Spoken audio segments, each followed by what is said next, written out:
यहाँ से स्टार्ट करेंगे। जो हमारा दृष्टि एस का टेस्ट है यहाँ पर, ठीक है, दृष्टि एस का यहाँ पर मेंटरशिप का जो हमारा क्लास टेस्ट रहेगा, ये क्लास टेस्ट नंबर यहाँ पर 27 है, राइट। 27 नंबर टेस्ट को देखेंगे और यहाँ पर 26 जो था टेस्ट वो मैं आपको यहाँ पर दृष्टि का दिखा चुका था, और विजन का भी यहाँ पर जो मैं मिनी टेस्ट चला रहा हूँ वो भी यहाँ पर काफ़ी टेस्ट इसके हो गए, ठीक है। और जो आपका यूकेटी मेंटरशिप है, यूपीएससी जनरल ट्रैक मेंटरशिप का, उसका वो भी 10 क्वेश्चन यहाँ पर थे, वो भी जो थे टेस्ट यहाँ पर करीब 15-16 टेस्ट वो भी हो गए, ठीक है। तो बाकी नेक्स्ट टेस्ट जो रहेगा और भी मैं लेके आऊँगा। यहाँ पे अभी फिलहाल डिस्कस करते हैं 27 नंबर टेस्ट को। यहाँ से देखते हैं क्वेश्चन क्या यहाँ पर क्वेश्चन है। जो हमारा टेस्ट रहेगा ये ज़्यादातर इकोनॉमिक का क्वेश्चन यहाँ पर रहेगा, प्लस कुछ करंट अफेयर्स के यहाँ पर क्वेश्चन होंगे। पहला है मुद्रा के कार्यों के संबंध में निम्नलिखित कथनों पर आपको विचार करना है, ठीक है। पहला स्टेटमेंट यहाँ से, ये विनिमय के माध्यम के रूप में कार्य करता है तथा ये वस्तु विनिमय प्रणालियों में आवश्यकताओं के दोहरे संयोग की आवश्यकता को पूरा करता है, ठीक है। पहला स्टेटमेंट हमारे यहाँ पे ये करेक्ट हो जाएगा, ठीक है। मुद्रा के बारे में पहला जो बात है यहाँ पर करेक्ट है। दूसरा, ये हमेशा स्वर्ण या संपत्ति जैसी परिसंपत्ति की तुलना में बेहतर मूल्य भंडार यहाँ पर इसका होता है। ये क्या होगा, सेकंड हमारे यहाँ से गलत हो, क्योंकि जबकि जो मुद्रा संचय है इसके रूप में कार्य करना और हमेशा स्वर्ण या जो संपत्ति जैसी हमारी परिसंपत्ति है उससे बेहतर नहीं होता है, क्योंकि स्वर्ण और संपत्ति में अक्सर आंतरिक मूल्य होता है, ठीक है। और मुद्रास्फीति के खिलाफ बचाव यहाँ पर कर सकता था, कभी कभी यहाँ पर उच्च रिटर्न ये जो रहता है वह प्रदान करता है। तो सेकंड हमारा गलत हुआ। तीसरा, मुद्रा लेखांकन की एक इकाई के रूप में कार्य करती है जिससे विभिन्न वस्तुओं के बीच मूल्य की तुलना यहाँ पर संभव हो जाती है, राइट। तीसरा क्या होगा, तीसरा हमारे यहाँ से करेक्ट होगा। तो पूछे कितने यहाँ पर सही है, तो 1 और 3 क्या हो जाएगा हमारे यहाँ से करेक्ट आंसर हो जाएगा इसका, जो पहले का बी नंबर यहाँ से।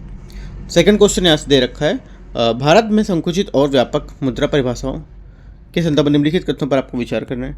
पहला, M1 इक्वल क्या होता है, लोगों के पास जो मुद्रा है वो प्लस बैंकों के पास जो लोगों की मांग से जमा राशि है प्लस आरबीआई के पास जहाँ पर अन्य जमा राशि है, ठीक है। तो पहला स्टेटमेंट हमारे यहाँ से ये बता रहे हैं, राइट। तो पहला हमारा यहाँ से क्या हो जाएगा स्टेटमेंट, ये स्टेटमेंट हमारे यहाँ से करेक्ट हो जाएगा। दूसरा है M2 बराबर होता है M1 प्लस व्यावसायिक बैंकों की आवधिक जमाएं, राइट। सेकेंड हमारे यहाँ से जो रहेगा स्टेटमेंट ये गलत है। M2 बराबर होता है M1 प्लस डाकघर बचत बैंकों में जमा जो हमारी बचत होती है वो, ठीक है, ना कि व्यावसायिक बैंकों की अवधि जमाएं, तो ये गलत हो गया। तीसरा हो जाएगा M3 बराबर होता है M1 प्लस बैंकों में लोगों की आवधिक जमाएं, ठीक है। तो M3 बराबर क्या होता है, व्यापक मनी इक्वल M1 प्लस बैंकों में लोगों की आवधिक जमाएं, ठीक है। तो ये हमारे यहाँ से करेक्ट हो जाएगा। अगला है चौथा, M4 बराबर हो जाएगा M3 प्लस डाकघर में बचत कुल यहाँ पर जमाएं, ठीक है। तो चौथा भी हमारे यहाँ से इसका करेक्ट हो जाएगा। M4 बराबर क्या होता है M3 प्लस डाकघर में जो बचत कुल योजनाएं हैं ये राष्ट्रीय बचत हमारे प्रमाण पत्र उनको छोड़कर, ठीक है। तो ये भी हमारा करेक्ट हो गया। तो 3 स्टेटमेंट हमारे यहाँ से करेक्ट हैं, 1, 3 और 4, ठीक है। तो आंसर क्या हो जाएगा 1, 3, 4 डी नंबर यहाँ से करेक्ट आंसर हो जाएगा, ठीक है। अगला देखते हैं, क्वेश्चन नंबर 3 है, मुद्रा की मांग के संदर्भ में निम्नलिखित कथनों में से कौन सा सही है। जो मुद्रा की मांग है उसको लेकर संबंध में निम्नलिखित में से कौन सा यहाँ पर सही होगा, कथन ये बताना है, राइट। देखो यहाँ पर जो हमारा मुद्रा को लेकर सही होगा ये स्टेटमेंट हो जाएगा आपका, ये सट्टे के लिए मुद्रा की जो मांग है ब्याज दर से प्रतिलोम के रूप में संबंधित होती है, ठीक है। तो तीसरे का हमारा क्या हो जाएगा बी यहाँ से हमारा करेक्ट आंसर हो जाएगा, ठीक है। जब ब्याज दरें कम होती हैं तो लोग भविष्य में जो उनके बढ़ने की उम्मीद है वो करते हैं, जिससे क्या बॉन्ड पर संभावित पूंजी हानि होती है, और जो नतीजा क्या होता है कि लोग जो बॉन्ड के बजाय मुद्रा रखना पसंद करेंगे, जिससे क्या जो हमारी सट्टा मांग यहाँ पर बढ़ जाता है जिससे, ठीक है। तो हमारा बी क्या होगा इसका स्टेटमेंट करेक्ट हो जाएगा, ठीक है। ये हमारा एनसीईआरटी है, उसमें आपका जो हमारा चैप्टर है मुद्रा और बैंकिंग या मुद्रा की मांग, उसमें यहाँ पर आप देख सकते हो टॉपिक मिलेगा क्वेश्चन, ठीक है। चौथा नंबर देखते हैं, चौथा है मुद्रा गुणक के संदर्भ में निम्नलिखित कथनों पर आपको विचार करना है, कारक है उस पर विचार करना है। स्टेटमेंट दे रखा है आरक्षित जमानुपात, ठीक है। सेकंड दे रखा है करेंसी जमानुपात, ठीक है। तीसरा है उच्च शक्तिशाली मुद्रा। इनमें से कौन सा मुद्रा जो मुद्रा गुणक के मूल्य को प्रभावित करता है, ठीक है। मुद्रा गुणक के मूल्य को प्रभावित करेगा, इनमें से कौन सा, ठीक है। तो हमारा जो चौथा है इसका आंसर हमारा हो जाएगा, एक तो हमारा पहला आरक्षित जमानुपात जिसको बोलते हैं आरडीआर, ठीक है, आरक्षित जमानुपात। ये बैंक जमा का वेब अनुपात है जिसमें बैंक आरक्षित निधि के रूप में रखते हैं तथा उधार यहाँ पर नहीं देते हैं, ठीक है। तो पहला हमारा करेक्ट हो जाएगा। उसके बाद यहाँ पर होगा दूसरा करेंसी जमानुपात, ठीक है। करेंसी जमा अनुपात में क्या होगा, इसमें जो करेंसी जमा अनुपात है इसमें लोगों की मुद्रा होल्डिंग्स और उनकी जो बैंक जमा है उसके अनुपात में यहाँ पर होता है, ठीक है। तो वहाँ पर ये भी करेक्ट हो जाएगा, दूसरा भी, ठीक है। इसके विपरीत हमारा कम मुद्रा जो है उसके अनुपात में यहाँ पर मुद्रा गुणक में क्या है, वृद्धि भी होती है। तो हमारा ये दो स्टेटमेंट सही है। तीसरा देखते हैं, उच्च शक्तिशाली मुद्रा। ये क्या होता है, ये उच्च शक्तिशाली मुद्रा केंद्रीय बैंक द्वारा जारी आधार मुद्रा है, ठीक है। क्या आधार मुद्रा होती है, जिसे प्रचलन मुद्रा में और केंद्रीय बैंक के पास आरक्षित निधि में शामिल होती है, राइट। तीसरा हमारा यहाँ से गलत हो जाएगा आपका स्टेटमेंट, ठीक है, क्योंकि हमारा जो मुद्रा गुणक है उसके रूप में यहाँ पर प्रभावित इसको नहीं करता है ये, ठीक है। तो ये गलत हो गया। कौन सा करता है, 1 और 2, आरक्षित जमा अनुपात और करेंसी जमा अनुपात। देखो यहाँ से आप कुछ इकोनॉमिक क्या थोड़ा सा टफ होती है, तो आप कुछ पॉइंट बना के लिख सकते हो। जैसे लिखोगे जो मुद्रा है, ठीक है, मुद्रा गुणक के जो यहाँ पर मूल्य को प्रभावित करने वाले कारक, मुद्रा गुणक के जो प्रभावित करने वाले कारक, ऐसे करके लिखेंगे बड़ा सा। और 2 पॉइंट इसमें जैसे बताया मैंने, आरक्षित जमा अनुपात और करेंसी जमा अनुपात, और उसके बारे में थोड़ा थोड़ा लिख देंगे ऐसे ऐसे करके। तो आपको यहाँ पर देखने पे याद हो जाएगा कि क्या क्या यहाँ पर इसका था, ठीक है। आंसर हमारा हो जाएगा चौथे का 1 और 2, ठीक है। ए स्टेटमेंट यहाँ से हमारा करेक्ट आंसर हो जाएगा, फोर्थ का। 5वां नंबर देखते हैं। यहाँ से 5वां है, भारतीय रिजर्व बैंक द्वारा प्रयुक्त मौद्रिक नीति उपकरण के संबंध में निम्नलिखित तथ्यों पर विचार करना है, ठीक है। देखते हैं यहाँ से, पहला स्टेटमेंट है, ये खुले बाजार की क्रियाओं में आरबीआई द्वारा सरकारी प्रतिभूति की खरीद और बिक्री यहाँ पर क्या है, शामिल होती है, ठीक है। तो पहला हमारा स्टेटमेंट यहाँ से क्या हो जाएगा, पहला स्टेटमेंट आपका करेक्ट हो जाएगा, ठीक है। पूछे कौन सा सही है, पहले तो सही हो गया यहाँ से। क्यों, क्योंकि देखो खुले बाजार की जो क्रिया है हमारी, ये आरबीआई द्वारा खुले बाजारों में सरकारी प्रतिभूति की खरीद और बिक्री को संदर्भित करता है, ठीक है। जबकि हमारा आरबीआई है वो प्रतिभूतियाँ खरीदता है, तो वह अर्थव्यवस्था में तरलता डालता है, जिससे क्या है, मुद्रा की आपूर्ति बढ़ जाती है। और इसके विपरीत जब हमारे प्रतिभूतियाँ बेचेंगे तो वह एक अतिरिक्त तरलता को अवशोषित कर लेता है, जिससे क्या मुद्रा आपूर्ति को कम हो जाती है यहाँ पर, ठीक है। तो पहला हमारा स्टेटमेंट करेक्ट हो जाएगा। दूसरा, वैधानिक तरलता अनुपात में परिवर्तित वाणिज्य बैंकों की आरक्षित जमा अनुपात को यहाँ पर प्रभावित करेगा, ठीक है। सेकंड भी हमारे यहाँ से करेक्ट हो जाएगा, ठीक है। देखो उच्च एसएलआर का जो हमारा अर्थ होता है, वो बैंकों के पास आधार देने के लिए कम मुद्रा है, जबकि हम जो एसएलआर से उधार नहीं, जो उधार है वो देने की क्षमता क्या है उसमें बढ़ जाएगी, ठीक है। एसएलआर में परिवर्तन में जो उधार देने के लिए उपलब्ध धनराशि है वो क्या प्रभावित होती है, जिससे आरक्षित जमा अनुपात हमारा आरडीआर है वो भी प्रभावित होगा, ठीक है। तो हमारा दोनों स्टेटमेंट 5 होंगे करेक्ट हो जाएंगे, सी स्टेटमेंट। 6वां नंबर क्वेश्चन है, भारत में डिजिटल मुद्रा स्वामित्व के संबंध में निम्नलिखित कथनों पर आपको विचार करना है, ठीक है। पहला, वर्ष 2021 में भारत की 10% से अधिक आबादी के पास डिजिटल मुद्रा थी, जिससे जनसंख्या के हिस्से के रूप में डिजिटल मुद्रा स्वामित्व के मामले में भारत शीर्ष 20 वैश्विक अर्थव्यवस्थाओं में शीर्ष 10 में आ गया था, ठीक है।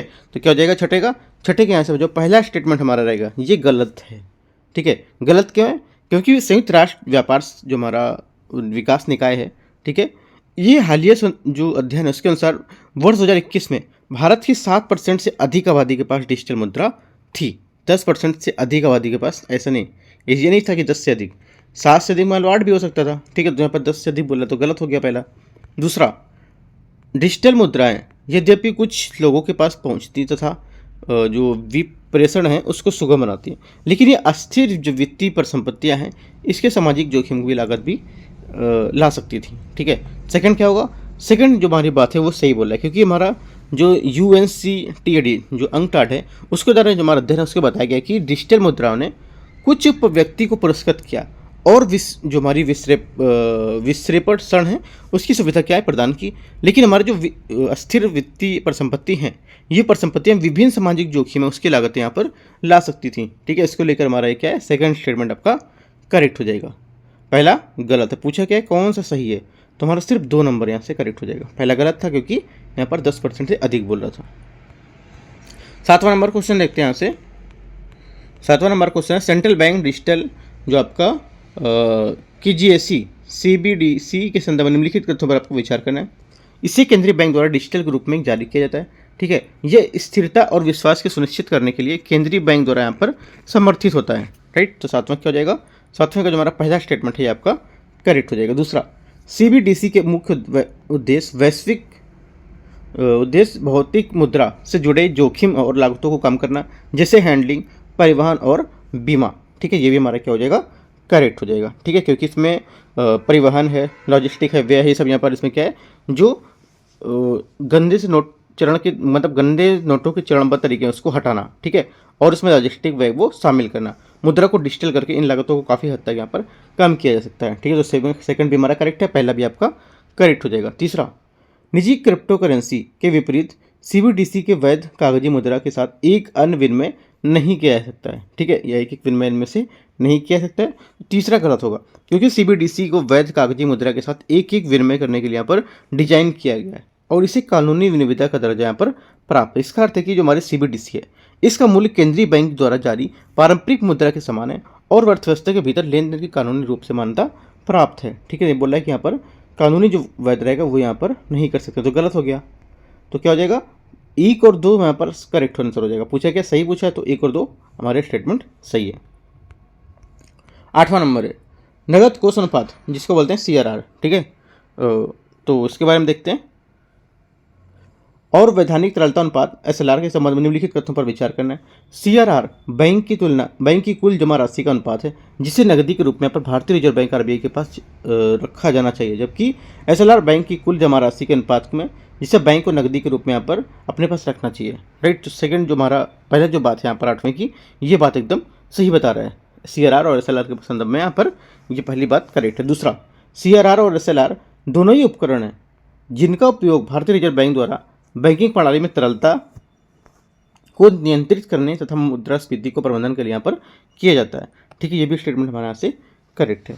ठीक है, दोनों स्टेटमेंट हमारे यहाँ से करेक्ट है, तो आंसर क्या हो जाएगा, 1 और 2 सी स्टेटमेंट सही हो जाएगा 8वें का।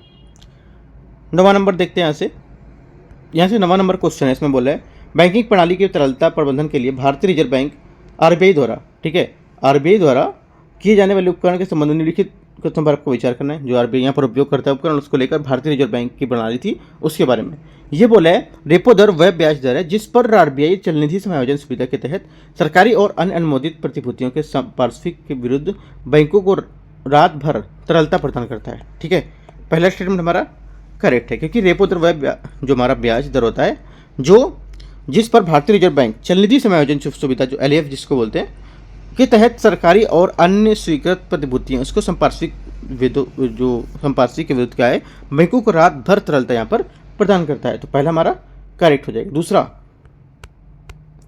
दूसरा स्टेटमेंट यहाँ से, सीमांत स्थायी सुविधा अनुसूचित वाणिज्यिक बैंक को दंडात्मक ब्याज दर पर एक सीमा को अपने वैधानिक तरलता अनुपात जो पोर्टफोलियो उसके अतिरिक्त रात भर फंड उधार लेने की अनुमति देती है। ठीक है, सेकंड क्या होगा, सेकंड भी हमारा यहाँ से करेक्ट हो जाएगा स्टेटमेंट। ठीक है, पहला भी करेक्ट था और दूसरा भी करेक्ट है। तीसरा देखते हैं, तीसरा है बैंक दर MSF। ठीक है, बैंक दर जो है MSF के अनुरूप MSF दर के अनुरूप होती है तथा MSF दर में परिवर्तन होने पर यह स्वचालित रूप से परिवर्तित हो जाती है। ठीक है, या परिवर्तित हो जाती है। राइट, तो थर्ड स्टेटमेंट भी हमारे यहाँ से करेक्ट होगा। ठीक है, तीनों बातें क्या हो जाएंगी यहाँ पर एकदम हमारी करेक्ट हैं। MSF मतलब होता है हमारे सीमांत स्थायी सुविधा। ठीक है, ये भी आपको पता होना चाहिए कि जो हमारा MSF क्या है। राइट, तो हमारा तीनों स्टेटमेंट एकदम सही है, तो आंसर हमारा हो जाएगा इसका D स्टेटमेंट। तीनों हमारे सही थे, 1 2 3।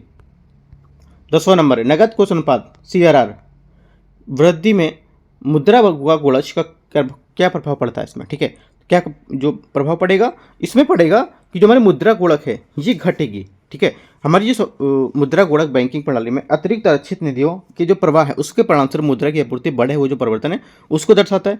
लेकिन यहाँ पर जो नगद कोष अनुपात है इसमें वृद्धि से मुद्रा के गुणक पर जो प्रभाव पड़ता है जिससे मुद्रा गुणक यहाँ पर क्या कम हो जाती है। ठीक है, तो हमारा आंसर क्या हो जाएगा, B यहाँ से 10वें का हमारा करेक्ट आंसर हो जाएगा। ठीक है, किसी देश की जो बैंकिंग प्रणाली उसमें मुद्रा गुणक प्रभाव देखा जा सकता है और बैंक ऋण में इसका अर्थ होता है कि देश की जो मुद्रा है उसकी आपूर्ति में विस्तार होना चाहिए। इस प्रकार लोगों की जो बैंकिंग आदत है उसमें वृद्धि के साथ साथ अर्थव्यवस्था में जो गुणक है वो भी यहाँ पर बढ़ता जाता है। तो 10वें का B हमारा यहाँ से करेक्ट आंसर हो जाएगा। 11 नंबर, किसी बैंक की कार्य प्रणाली और उनकी बैलेंस शीट के संबंध में निम्नलिखित तथ्यों पर आपको विचार करना है। बैंक की परिसंपत्ति में आरक्षित निधियां और जनता को दिए गए ऋण यहाँ पर शामिल होते हैं। राइट, पहला क्या होगा, पहला करेक्ट है, क्योंकि जो हमारी बैंक की परिसंपत्ति है रिजर्व बैंक, जो भारतीय रिजर्व बैंक के पास रखी जाती है धनराशि, उसको बोलते हैं परिसंपत्तियाँ, ठीक है। और जो जनता को दिए गए ऋण है वो यहाँ पर शामिल होते हैं, जो उधारकर्ताओं पर दावा करते हैं। पहला स्टेटमेंट हमारा करेक्ट है। दूसरा, बैंक की देनदारियों में वे जमा राशियाँ शामिल होती हैं जो लोग उनके पास रखते हैं, ठीक है। सेकंड भी हमारा करेक्ट है, क्योंकि बैंक जो हमारी प्राथमिक देनदारी ग्राहकों द्वारा बैंक में रखी गई जमा राशि है, ये जमा राशि जमाकर्ताओं को पैसा लौटाने के लिए बैंक को दायित्व को दर्शाता है, ये भी करेक्ट हो गया। तीसरा, जब कोई बैंक पैसा उधार देता है तो उसे उधारकर्ता के नाम पर एक नई जमा राशि यहाँ पर बनाई जाती है, जिससे मुद्रा आपूर्ति क्या बढ़ जाती है, ठीक है। तीसरा भी हमारा करेक्ट होगा, क्योंकि जब बैंक पैसे उधार देगा तो उधारकर्ता के नाम पर एक नया डिपॉजिट यहाँ पर क्या खोला जाता है, जो मौजूदा हमारे डिपॉजिट को यहाँ पर जोड़कर अर्थव्यवस्था में कुल मुद्रा आपूर्ति के प्रभाव को बढ़ाता है, ठीक है। तो तीनों स्टेटमेंट हमारे यहाँ से एकदम सही है, ठीक है। तो आंसर क्या होगा, पूछा कौन सा सही है, ठीक है। तो आंसर हमारा डी यहाँ से करेक्ट आंसर हो जाएगा। 12 नंबर क्वेश्चन है, निम्नलिखित प्रकार के धन पर विचार करना है। एक तो पांड्य मुद्रा, प्रतिभूति मुद्रा, प्रतिनिधि मुद्रा, वैध कागजी मुद्रा। इसमें किस प्रकार के धन में आंतरिक यथार्थ मूल्य होता है, ठीक है। ये बोला है कि इनमें से कौन सी जो मुद्रा है उसमें धन आंतरिक यथार्थ मूल्य होगा इसमें, राइट। ये होगा आपका सिर्फ एक तो पांड्य मुद्रा में, ठीक है, ना कि आपका प्रतिभूति मुद्रा में, प्रतिनिधि मुद्रा में, और ना आपके वैध कागजी मुद्रा में, ठीक है। देखो जो पहला स्टेटमेंट है, पांड्य मुद्रा होता क्या है। पांड्य मुद्रा देखो इसका हमारा आंतरिक यथार्थ मूल्य होता है कि जो जिस सामग्री में हमें बनाया जाता है, ठीक है, जिस सामग्री से उसको बताया जाता है उसका क्या अंतर्निहित मूल्य होता है, चाहे जिसका उपयोग मुद्रा के लिए किया जाता है या नहीं, ठीक है। उदाहरण में जैसे आप देख सकते हो एग्जाम्पल में, जैसे हो जाएगा आपका सोना, ठीक है, चांदी, राइट, और यहाँ पर अन्य यहाँ पर जो कीमती धातु होंगी जिसका उपयोग मौद्रिक उद्देश्य के रूप में भी कर सकते हैं, ठीक है। तो हमारा ये पांड्य मुद्रा हो गई। दूसरी प्रतिनिधि मुद्रा क्या होती है। प्रतिनिधि मुद्रा होती है, ये जो मुद्रा है इसका अपना कोई आंतरिक यथार्थ मूल्य नहीं होता है, ठीक है। यहाँ पर पूछा है कौन सा यथार्थ मूल्य होता है, तो हमारा क्या प्रतिनिधि मुद्रा में नहीं होता है, याद रखना है। वैध कागज जो मुद्रा है इसमें भी आंतरिक मूल्य इसका नहीं होता है, ठीक है। दोनों में क्या है, इसका आंतरिक मूल्य नहीं होता, इसका अभाव होता है, राइट। तो आंसर हमारा क्या हो जाएगा, ओनली 1 यहाँ से करेक्ट हो जाएगा 12 नंबर का। यहाँ से 30 नंबर देखते हैं, 13 नंबर क्वेश्चन को।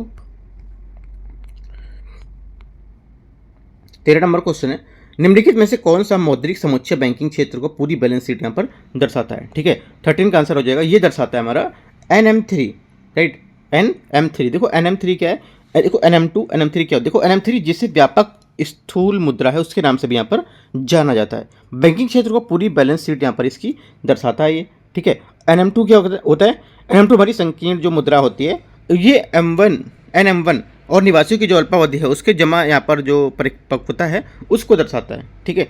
तो ये दोनों आपको याद रखना है, जिसमें से हमारा आंसर जो जाएगा NM3, ठीक है। NM3 हमारा यहाँ से इसका करेक्ट आंसर हो जाएगा 13 का। 40 नंबर देखते हैं, भारत में मौद्रिक नीति जो ढांचे हैं उसके बारे में आपको विचार करना है।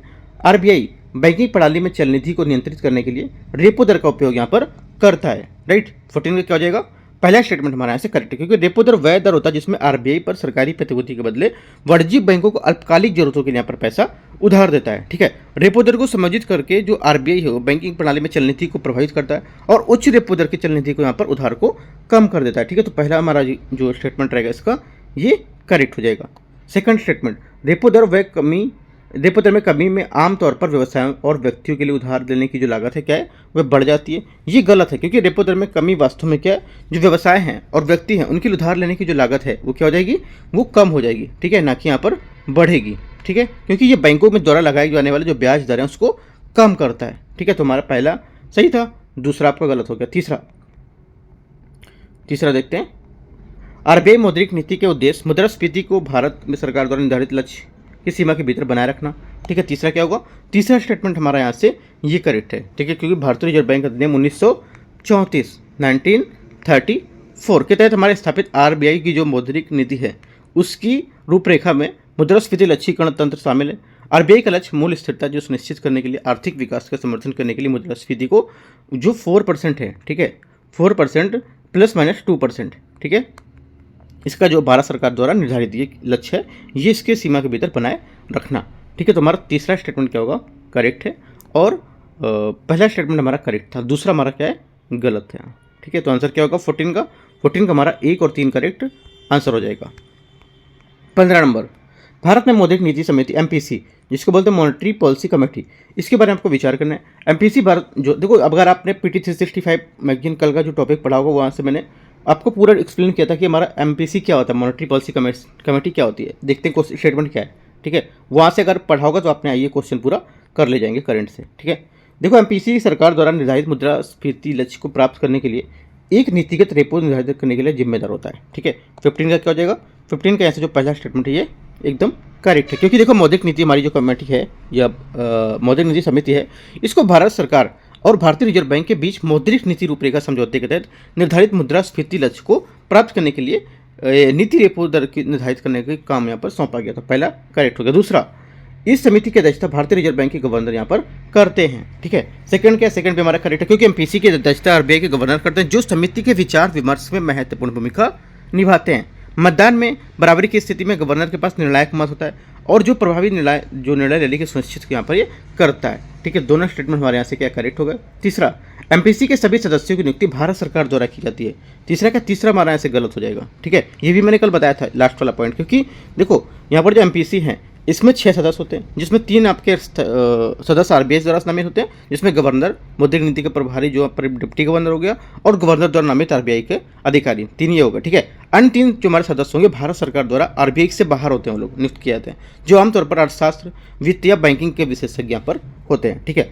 इसमें क्या विचारों को हमारे जो संतुलित करने के लिए जो प्रतिनिधित्व होते हैं उनका सुनिश्चित यहाँ पर होता है, ठीक है। तुम्हारा तीसरा यहाँ से गलत हो जाएगा।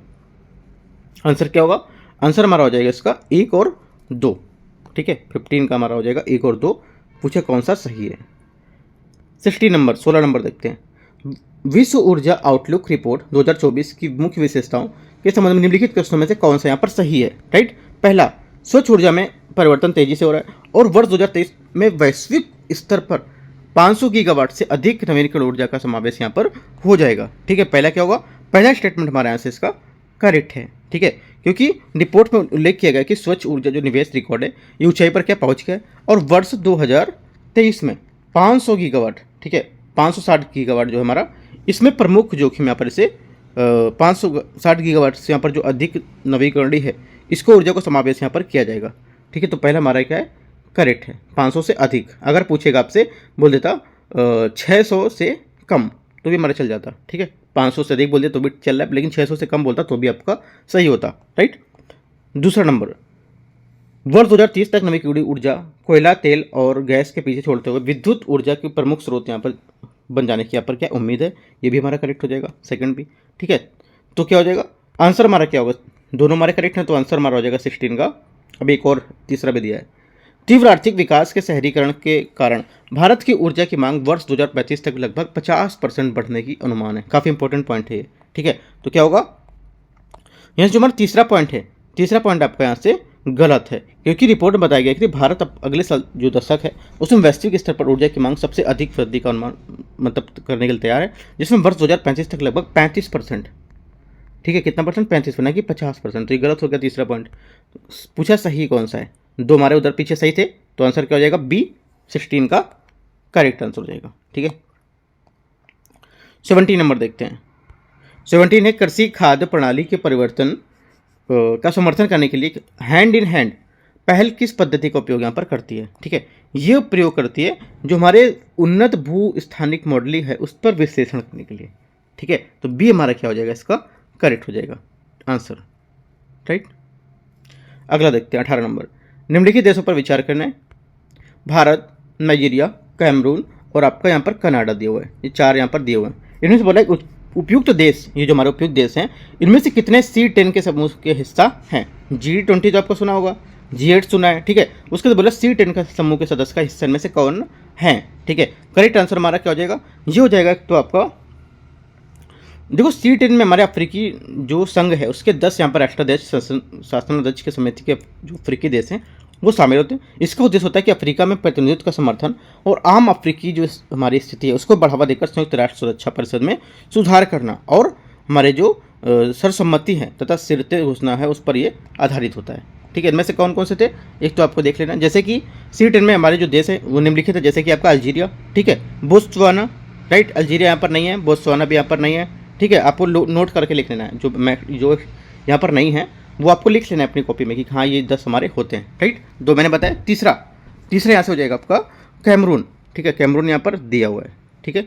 और मिस्र हो गया, केन्या हो गया, मिस्र केन्या भी यहाँ पर नहीं दिया है, ठीक है। और नाइजीरिया, दक्षिण अफ्रीका, नाइजीरिया यहाँ पर दिया हुआ है, दक्षिण अफ्रीका आप नोट कर सकते हो, तंजानिया भी नोट कर सकते हो, राइट। और आपका Central Bank of West African States जो होता है, जिसको बोलते हैं CBWS, राइट, इसको लिख सकते हो। और central Bank of central African states, ये भी होता है, ठीक है। कनाडा और यहाँ पर भारत इनमें नहीं होगा, ठीक है। तो यहाँ पर सिर्फ अफ्रीकी यहाँ पर जो देश का समूह था, तो कनाडा और भारत यहाँ से कहाँ से आ जाएगा, तो यहाँ पे नहीं होगा, ये तुम्हारा आंसर हो जाएगा। केवल 2 हमारे समूह यहाँ पर क्या है, करेक्ट हैं, ठीक है। 2 स्टेटमेंट मतलब हमारे यहाँ से करेक्ट है। कौन कौन सा, दूसरा और तीसरा, राइट। 19वां नंबर देखते हैं। निम्नलिखित में से कौन सा संस्थान अपने बिजनेस रेडी सूचकांक का पहला संस्करण यहाँ पर लॉन्च करता है? करेक्ट आंसर हो जाएगा इसका 19 का ये विश्व बैंक, ठीक है, जो वर्ल्ड बैंक हमारा, ये इसका करेक्ट आंसर हो जाएगा 19 का। अगला देखते हैं 20 नंबर क्वेश्चन और लास्ट क्वेश्चन होगा 20, ठीक है। यहाँ पे है यूरोपीय संघ के कार्बन सीमा जो समायोजन है उसके बारे में यहाँ पर विचार करना है। ये भारत से कार्बन जो गहन वस्तु उसको आयात के लिए यहाँ पर व्यापार बाधा के रूप में कार्य करता है, ठीक है। पहला क्या होगा, पहला स्टेटमेंट हमारे यहाँ से इसका करेक्ट हो जाएगा। दूसरा, इसमें निर्यातक से उत्पादन विधियों के संदर्भ में विस्तृत आंकड़े उपलब्ध कराने की अपेक्षा की जाती है, जिससे संवेदनशील व्यापार रहस्यों को उजागर करने में खतरा रहता है, ठीक है। सेकंड पे हमारा क्या है, एकदम सही स्टेटमेंट है। तीसरा है, इसमें भारत को वर्ष 2070 तक शून्य शुद्ध कार्बन उत्सर्जन लक्ष्य को पूरा करने में मदद मिलेगी, ठीक है। ये भी स्टेटमेंट हमारे यहाँ से इसका करेक्ट है, ठीक है। तो तीनों स्टेटमेंट हमारे क्या है, यहाँ से एकदम इसके बारे में करेक्ट बता रहे हैं। तो आंसर क्या हो जाएगा इसका, आंसर हमारा हो जाएगा इसका डी नंबर, यहाँ पे स्टेटमेंट 1, 2 एंड 3 इसका करेक्ट आंसर हो जाएगा, राइट। क्योंकि वर्ष 2070 तक जो शून्य जो हमारा कार्बन उत्सर्जन है वो लक्ष्य को पूरा करने के लिए बाधा के रूप में यहाँ पर देखा जाता है, क्योंकि ये भारतीय जो निर्यात पर हमारी अतिरिक्त चुनौतियाँ हैं उसकी लागत यहाँ पर लगा सकता है, ठीक है। तीनों स्टेटमेंट हमारे क्या हो जाएंगे, 20 के करेक्ट हो जाएंगे। डी आंसर हमारा डी यहाँ से इसका सही हो जाएगा, ठीक है।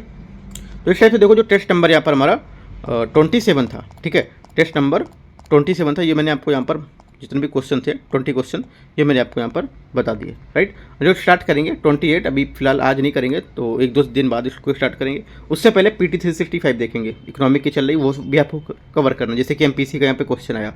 और भी टॉपिक पढ़ेंगे तो और भी टॉपिक यहाँ पर आपको क्वेश्चन देखने को मिले। शायद से यहाँ पर आपका भी क्वेश्चन हो सकता है कि हमारा यूरोपीय संघ कार्बन सीमा समायोजन तंत्र, ये भी हो सकता है। तो उसमें देखना है कि क्या क्या यहाँ पर हमारे पॉइंट थे, ठीक है। ये सब आपको टॉपिक वहाँ से अगर पढ़ेंगे PT 365 को और यहाँ क्वेश्चन लगाएंगे तो काफ़ी ज़्यादा क्वेश्चन आपके यहाँ पर सॉल्व होंगे। इसलिए मैं बोला था जो PT की मैगजीन है मैं करा भी रहा हूँ उसको, वो भी आप यहाँ पर कवर करते जाओ, ठीक है। तो उससे क्या होगा, आपको फायदा मिलेगा। एक तो टेस्ट सीरीज में फायदा मिलेगा, एक तो करंट अफेयर्स जो एक्स्ट्रा रहेगी वो याद रहेगी, प्लस यहाँ पे जो क्वेश्चन मैं बताता हूँ क्या क्या क्वेश्चन बन सकते हैं वो भी आपको यहाँ से कवर होते जाएंगे। तो काफ़ी इंपॉर्टेंट मैगजीन है, आपको कवर करना है। अभी देखो हमारी जो PT की मैगजीन है वो आ चुकी है आपकी पॉलिटी की, ठीक है, इकोनॉमिक की आ गई है, और आपकी जो अभी नेक्स्ट मैगजीन आनी है वो आपकी आनी इन्वायरमेंट की, ठीक है, या पर्यावरण परिस्थिति की, तो वो मैं आपको यहाँ से कवर करा दूंगा, ठीक है। तो आपको याद रखना है, वो मैगजीन आपको जरूर देखनी, काफ़ी इंपॉर्टेंट है।